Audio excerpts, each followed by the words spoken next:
Hello students. तो आज के इस वीडियो में हम लोग डिस्कस करने जा रहे हैं एक्यूरेसी एंड प्रिसीजन, और साथ ही में हम लोग आज डिस्कस करेंगे एरर्स के बारे में। हम लोग समझेंगे एरर्स क्या होते हैं और एरर्स कितने प्रकार के होते हैं और उनको कैलकुलेट कैसे किया जाता है। चलिए हम लोग स्टार्ट करते हैं। सबसे पहले समझते हैं एक्यूरेसी किसे कहते हैं। The accuracy of a measurement is measure of how the measure of how close the measured value to the true value of the quantity. मतलब कि एक्यूरेसी जो होती है वो मेजर करती है कि जो हम लोग मेजरमेंट किए हैं वो एक्चुअल जो वैल्यू है उसके कितना नज़दीक है। जबकि प्रिसीजन बताती है कि जो हम लोग मेजरमेंट कर रहे हैं उसका रेजोल्यूशन क्या है, या फिर उस जो इंस्ट्रूमेंट के द्वारा हम उसको मेजर कर पा रहे हैं उसका लिमिट क्या है। इसको हम लोग एक एग्जांपल से बहुत ही बेहतरीन तरीके से समझ सकते हैं।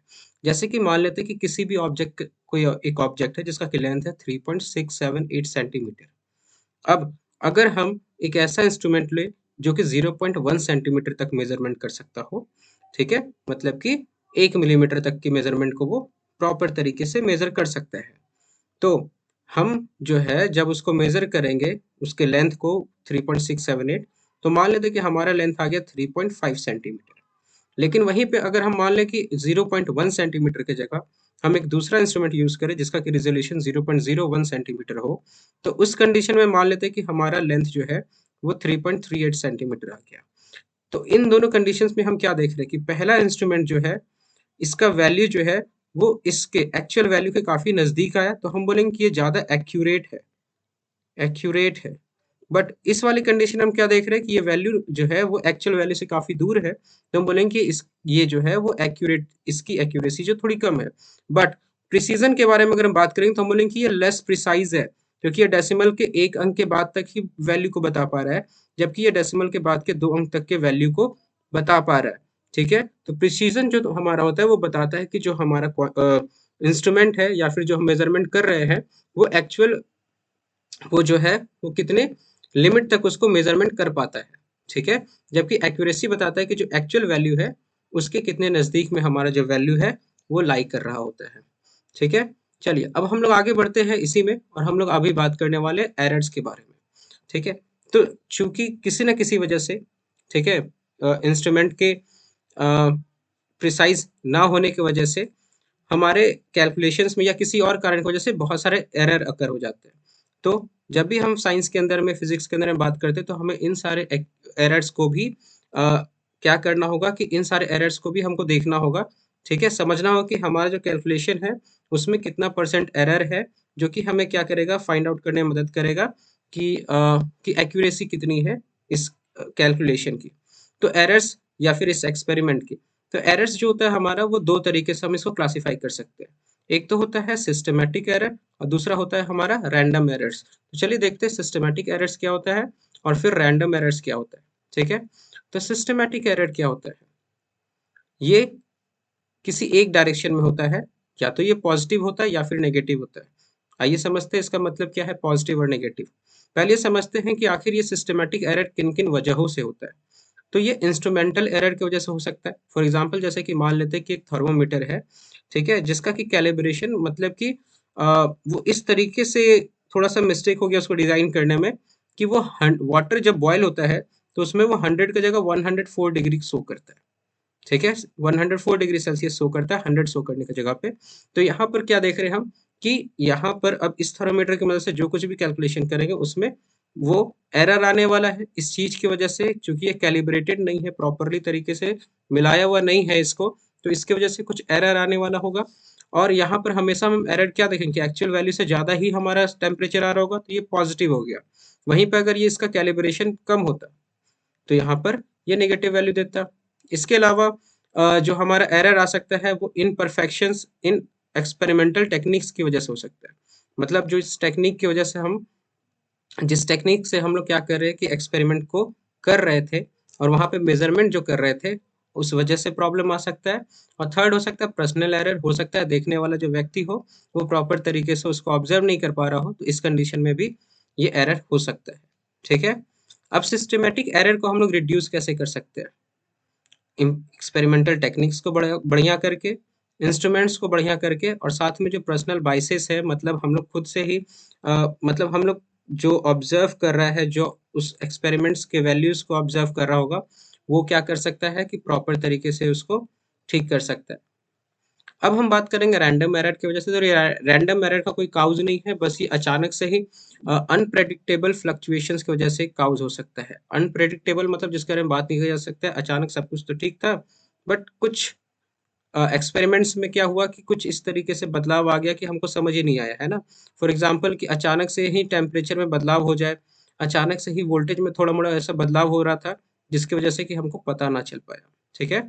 अब ये जो रैंडम एरर्स होता है, ये साइज़ और साइन जो होता है, ये इसका साइन कुछ भी हो सकता है, ये पॉजिटिव, नेगेटिव कुछ भी हो सकता है। जैसे कि हम लोगों ने बात किया था अभी जस्ट कि जो सिस्टमैटिक एरर था, सिस्टमैटिक एरर में हमारा या तो वो पॉजिटिव वैल्यू दे रहा था या फिर वो नेगेटिव वैल्यू दे रहा था। फॉर एग्जांपल जैसे कि इस थर्मामीटर वाले केस में देखा कि पहले वाले एग्जांपल में जब ये कैलिब्रेटेड ऊपर की तरफ था, तो ये पॉजिटिव वैल्यू ही हर बार देगा, मतलब थोड़ा-सा एक्स्ट्रा वैल्यू देगा, एरर जो है वो ऊपर की तरफ हो रहा था।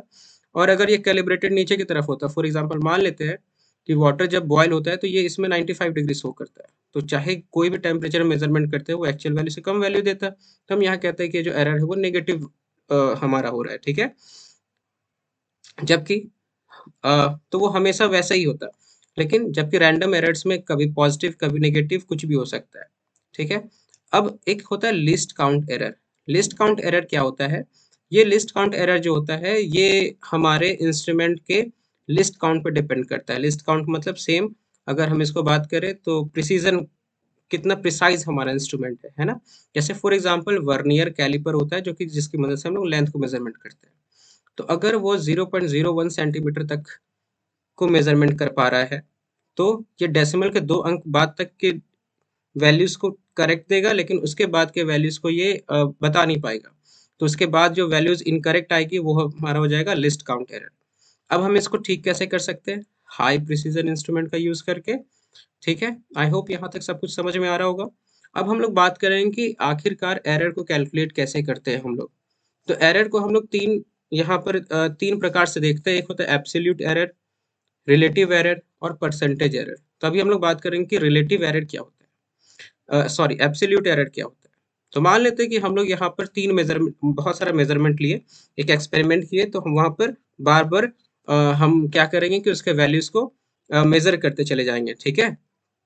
बार-बार हम उसको वैल्यूज़ को मेज़र किए ताकि हम क्या कर सकें यहाँ पर कि एक मीन फाइंड आउट कर सके, ठीक है? वो वैल्यू जो कि जैसे कि एक बार मेज़रमेंट किया तो ज़्यादा, कम आया, इस तरीके से, है ना? तो चलिए हम लोग देखते हैं यहाँ पर। तो हम लोगों ने बहुत सारा मेज़रमेंट किया किसी एक एक्सपेरिमेंट का। मान लेते हैं कि एक बार A1 मेज़रमेंट आया, 2 A2, A3 इस तरीके से करके AN मेज़रमेंट तक आया हमारा। अब हम क्या करेंगे कि इन सब का मीन निकालेंगे। मीन तो हम लोग जान ही रहे किस तरीके से फाइंड आउट होता है। हम इन सबको ऐड कर देंगे और बाय नंबर ऑफ जितना ऑब्जर्वेशन था उसे डिवाइड कर देंगे, तो हमारा वो मीन दे देगा। अब इसके बाद हम लोग यहाँ पर बात करेंगे जो मीन वैल्यू है, हम लोग क्या करेंगे कि इसी को समझेंगे। अगर एक्चुअल वैल्यू ना पता हो, तो हम ये जो मीन वैल्यू आया था, इसी को हम क्या समझेंगे कि यही हमारा रियल वैल्यू है। और उसकी मदद से ही हम लोग क्या करेंगे कि देखेंगे कि हमारे मेज़रमेंट में उस मीन से कितना ज़्यादा डिफरेंस आ रहा है, ठीक है? मतलब कितना ज़्यादा एरर आ रहा है ना? फॉर एग्ज़ाम्पल मान लेते हैं कि अगर मीन हमारे मेज़रमेंट का 10 आया और हम मेज़र करके 9 आए, तो यहाँ पर हमारा क्या देख रहे हैं कि एरर -1 का हो गया। वैसे ही 11 आ जाए, तो यहाँ पे एरर 1 का हो गया। तो हम मीन वैल्यू को क्या कर लेंगे कि उसको हम लोग एब्सोल्यूट वैल्यू की तरह, मतलब उसको हम लोग क्या करेंगे कि हम लोग मान लेंगे कि यही एक्चुअल वैल्यू है, और फिर उसकी मदद से हम लोग क्या करेंगे, एरर को फाइंड आउट कर रहे होंगे। तो चलिए देखते हैं एब्सोल्यूट एरर क्या होता है। The magnitude of the difference between the individual measurement and the true value of the quantity is called the absolute error of the measurement। ठीक है, ये क्या कहता है कि हम क्या कर रहे हैं कि जो इंडिविजुअल मेजरमेंट है, हम हर एक इंडिविजुअल मेजरमेंट को देखें, और उसके बाद जो ट्रू वैल्यू आया हमारा, ट्रू वैल्यू किसको मानेंगे? ट्रू वैल्यू हम लोग मीन को मानेंगे। जो भी मेजरमेंट का मीन आया था उसको हम ट्रू वैल्यू मानेंगे। और फिर क्या करेंगे कि हम उन सारे का डिफरेंस को निकालेंगे, ठीक है? और डिफरेंस को निकालेंगे with irrespective of their sign. यहाँ पे हम मोड का साइन देंगे। ये जो साइन है हमारा, ये क्या करेगा कि अगर पॉजिटिव आएगा वैल्यू तो पॉजिटिव ही रखेगा, और नेगेटिव आएगा तो भी हम वहाँ पे माइनस साइन को हटा देते हैं, ठीक है? इसको एब्सोल्यूट साइन कहते हैं। ये एब्सोल्यूट वैल्यू को देगा हमारा, ठीक है? और यहाँ पर जो एरर जो कैलकुलेट करेंगे, जो डिफरेंस आएगा, इसी को हम लोग एब्सोल्यूट एरर कहते हैं। फॉर एग्जाम्पल मान लेते हैं जैसे कि अ, हम लोग एक एक्सपेरिमेंट किए और जिसमें हमारा मीन वैल्यू जो आ गया जो मीन आ गया हमारा ए मीन, वो मान लेते 10 आ गया। सेम एग्जांपल, अब हम अगर एक बार गए जाके हम लोगों ने देखा वहां पर क्या आया है, इनपुट लिया, तो वहां पर मान लेते हैं कि A1 हमारा आ गया 9। तो इस एग्जांपल में हम लोग देखेंगे कि यहाँ पर जो एब्सोल्यूट एरर है वो कितना का आ गया। तो एब्सोल्यूट एरर हम कैसे निकालेंगे, 9 माइनस 10 का। तो यहाँ पर हम डिफरेंस देखेंगे तो कितना आ जाएगा, ये 1। और 1 का जब हम एब्सोल्यूट वैल्यू निकालेंगे, -1 का जब एब्सोल्यूट वैल्यू निकालेंगे तो ये 1 आ जाएगा।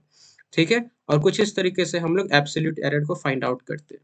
कैसे फाइंड आउट कर रहे हैं हम, जो भी हमारा एक्सपेरिमेंटल वैल्यू आया और उसके बाद में जो मीन वैल्यू आया था, इन दोनों को घटा के और फिर उसका हम लोग क्या करेंगे, पॉजिटिव वैल्यू को ले लेते हैं। तो ये हमारा क्या देता है, ये हमारा देता है एब्सोल्यूट एरर को। अब हम लोग आगे बात करने वाले हैं एब्सोल्यूट एरर के बाद में। चलिए, तो हम लोग अब आगे बात करने वाले हैं arithmetic mean of all absolute error. ठीक है, तो चलिए देखते हैं क्या होता है। अगर हम लोग जितना भी अभी तक, जैसे मान लेते हैं कि हम लोगों ने एक्सपेरिमेंट किया और ए एन वैल्यूज तक बार बार हम लोगों ने क्या किया कि वहां पर उसका अ, उस एक्सपेरिमेंट के वैल्यूज को देखा। हम लोगों ने फिर क्या किया था कि उसका मीन निकाल लिया, और मीन निकालने के बाद में हम लोगों ने उसका एब्सोल्यूट एरर फाइंड आउट कर लिया। अब हम अगर एब्सोल्यूट एरर का मीन ले लेना, एब्सोल्यूट एरर का मीन ले ले, तो उसको हम बोलते हैं mean absolute error. Absolute error के मीन को हम क्या बोल दिए, मीन एब्सोल्यूट एरर। और जो भी हमारा मीन एब्सोल्यूट एरर आ गया, इसको हम क्या दिखा रहे हैं, डेल्टा ए मीन। ये डेल्टा जो है, ये ट्राइंगल जो है, ये दिखा रहा है चेंज कितना है, डिफरेंस कितना है एक्चुअल वैल्यू से, और उसका मीन हम लोगों ने फाइंड आउट कर लिया। तो हमारा जो मेजरमेंट होगा उसको हम इस तरीके से कह सकते हैं कि ए mean plus minus delta A mean. इसका मतलब ये हो गया कि अगर मान लेते हैं कि हमारा मीन वैल्यू 10 आया, ठीक है, और हम प्लस माइनस यहाँ पर हम देख रहे हैं 1 आ गया, ये डेल्टा ए मीन 1 आ गया हमारा, तो यहाँ पर हम लिखेंगे 10 प्लस माइनस 1। इसका मतलब जो हमारा वैल्यू होगा उसका रेंज 9 से लेकर 11 के बीच जाएगा। एक बार माइनस करेंगे 1 को, एक बार प्लस करेंगे। ठीक है, तो यहाँ तक क्लियर हो गया हो कि यहाँ तक हम लोगों ने क्या एक्सप्लेन किया है। अब हम लोग आगे बढ़ते हैं और देखते हैं रिलेटिव एरर और द परसेंटेज एरर क्या होता है।